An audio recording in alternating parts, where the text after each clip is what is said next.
ಮೊದಲನೆಯದಾಗಿ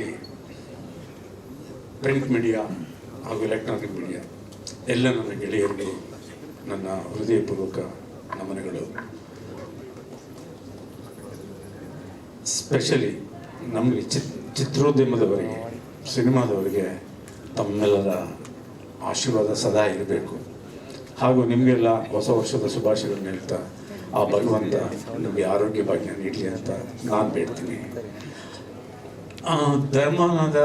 ಧರ್ಮನಿಗೆ ಯಾಕೆ ಸರ್ ಈ ಬಿಗ್ ಬಾಸ್ಗೆ ಹೋದಾಗ ಎಲ್ಲರೂ ನನಗೆ ಕೇಳೋದು, ಆನ್ಸರ್ ಮಾಡಿ ಮಾಡಿ ಮಾಡಿ ಬೇಜಾರಾಗೋದು. ಯಾಕೆ ಸರ್ ಅವ್ರು ಹಂಗೆ ಅಷ್ಟು ಸಾಫ್ಟ್ ಆಗಿದ್ದಾರೆ ಅಲ್ಲ, ಧರ್ಮ ಹೆಸರು ಇಟ್ಟಿದ್ದಾರಲ್ಲ ಅದೇ ಥರ ಧರ್ಮ ಅಂತಾನೆ. ಇಲ್ಲಪ್ಪ, ಅವ್ರು ಸಾಫ್ಟ್ ಆಗಿರೋದಕ್ಕೆ ಒಂದು ಮೊದಲನೇ ಕಾರಣ ಅವರ ಮಾತೃಶ್ರೀಯವರು ದಯವಿಟ್ಟು ನಿಂತ್ಕೊಂಡು ತಿಳಿಸಿ. ಇವರಿಗೆ ಜೀವನದಲ್ಲಿ ನಗೋದು ಬಿಟ್ಟರೆ ಏನೂ ಗೊತ್ತಿಲ್ಲ. ನಾನು ಸಿನಿಮಾದಲ್ಲಿ ರೇಪ್ ಸೀನ್ ಹೋದ್ರು ನಗ್ತಾ ಇರ್ತಾರೆ. ಎಷ್ಟು ಚೆನ್ನಾಗಿ ಮಾಡ್ತಾರೆ. ಹಾಗೆ ಅವನು ಪ್ರಿಂಟ್, ಅದು ಜೆರಾಕ್ಸ್ ಕಾಪಿ. ನನ್ನ ಮಗಳ ಹೆಸರು ಸತ್ಯ ಅಂತ ಹೇಳಿ, ಅವಳು ನನ್ನ ಜೆರಾಕ್ಸ್ ಕಾಪಿ ಭಾಳ ಸ್ವಲ್ಪ ಜೋರು, ಎಲ್ಲ ವಿಷಯದಲ್ಲೂ ಜೋರು. Is A HR head in bio company.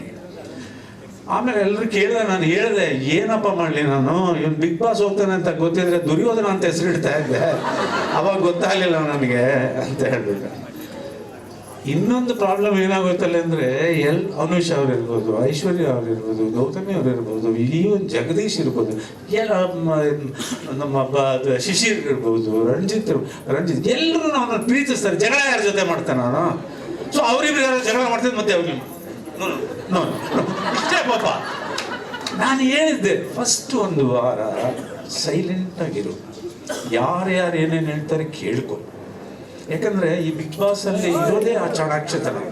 ಇಲ್ಲೊಬ್ರು ಹೇಳ್ದನ್ನು ಕೇಳ್ಕೊಂಡು ಅಲ್ಲೋಗಿ ಫಿಟ್ಟಿಂಗ್ ಇಡೋದು, ಅಲ್ಲೊಬ್ರು ಹೇಳಿದ ಫಿಟ್ಟಿಂಗ್ ಇಡೋದು. ನೀನು ಯಾರಿಗೂ ಫಿಟ್ಟಿಂಗ್ ಇಡಬೇಡ, ಯಾರ್ಯಾರು ಏನೇನಂತ ಅರ್ಥ ಮಾಡ್ಕೊ. ಆಮೇಲೆ ಜಗಳ ಎಷ್ಟೇ ಮಾಡಿದ್ರು ಪಾಕೆಟಲ್ಲಿ ಕೈ ಇಟ್ಕೊಂಡು ಜಗಳ ಮಾಡು. ಯಾವುದೇ ಕಾರಣಕ್ಕೂ ಯಾರ ಮೇಲೂ ದೈಹಿಕವಾಗಿ ಕೈ ಎತ್ತೋದಾಗಲಿ ಮಾಡಬಾರ್ದು ಅಂತ ಹೇಳಿ ಕಳಿಸಿದ್ದಾರೆ. ಸರಿ, ಇವನು ಪಾಪ ಅದೇ ಥರ ಒಂದು ನಡ್ಕೊಂಡ.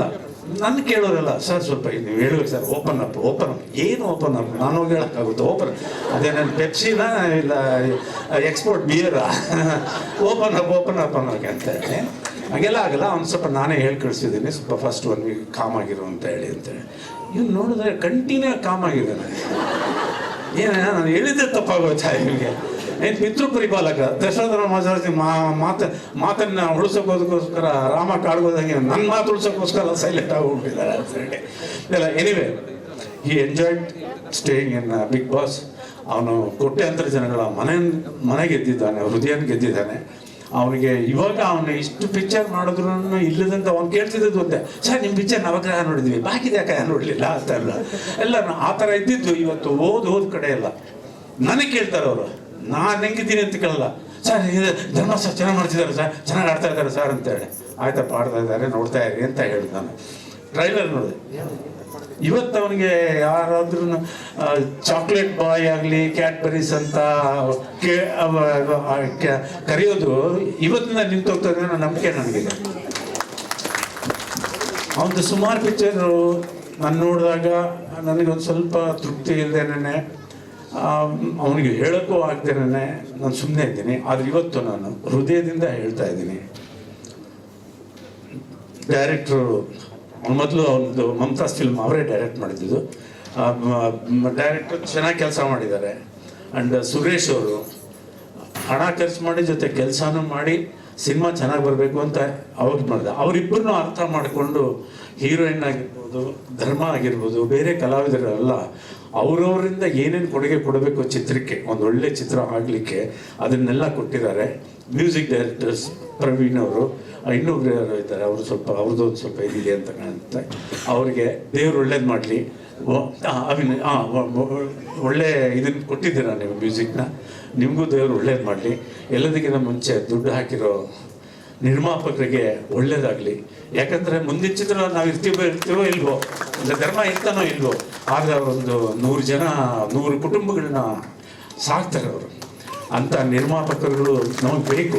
ಸೊ ನಾನು ಒಂದ್ಸಾರಿ ಭಗವಂತಲ್ಲಿ ಬೇಡೋದಂದ್ರೆ ಫಸ್ಟ್ ನಿರ್ಮಾಪಕರ ಜೇಬು ತುಂಬಲಿ, ಅವ್ರ ಜೇಬು ತುಂಬಲಿ, ಇವರಿಗೆಲ್ಲ ಹೆಸರು ಬರಲಿ, ಆಟೋಮೆಟಿಕ್ಕಾಗಿ ಅವ್ರ ಜೇಬು ತುಂಬ್ತದೆ ಅಂತ ನನ್ನ ನಂಬಿಕೆ ಇದೆ ಅಂತ ಇಷ್ಟೆರಡು ಮಾತುಗಳನ್ನ ಹೇಳ್ತಾ ನೀವೆಲ್ಲ ಬಂದಿದ್ದಕ್ಕೆ ನಿಮಗೆ ನಾನು ಕೃತಜ್ಞತೆಗಳನ್ನು ಹೇಳ್ತಾ ಸಿನಿಮಾ ಸೂಪರ್ ಹಿಟ್ ಆಗಲಿ. ಅವನು ಎಲ್ಲಿದ್ರೂ ನಗನಂತ ಹಾಡೋದಿರ್ಬೋದು, ಇಲ್ಲ ಮಚ್ಚಿಡ್ಕೊಂಡು ನೋಡೋದಿರ್ಬೋದು, ಒಬ್ಬ ಪ್ರಬುದ್ಧ ಕಲಾವಿದ ಅನ್ನೋದನ್ನು, ಒಬ್ಬ ಪ್ರತಿಭಾವಂತ ಅನ್ನೋದನ್ನು ಈ ಚಿತ್ರದಲ್ಲಿ ನಾನು ಸಂಪೂರ್ಣವಾಗಿ ನೋಡಿದ್ದೀನಿ. ತಂದೆ ತಾಯಂದರಿಗೆ ಅವ್ರ ಮಕ್ಕಳು ಅವ್ರ ಕಾಲ ಮೇಲೆ ಅವ್ರ ಕಾಲು ನಿಂತು ಸಂತೋಷವಾಗಿದ್ದರೆ ಅದಕ್ಕಿಂತ ಸ್ವರ್ಗ ಬೇರೆ ಇಲ್ಲ. ಅದೊಂದೇ ಕೇಳ್ಕೊಳ್ಳೋದು.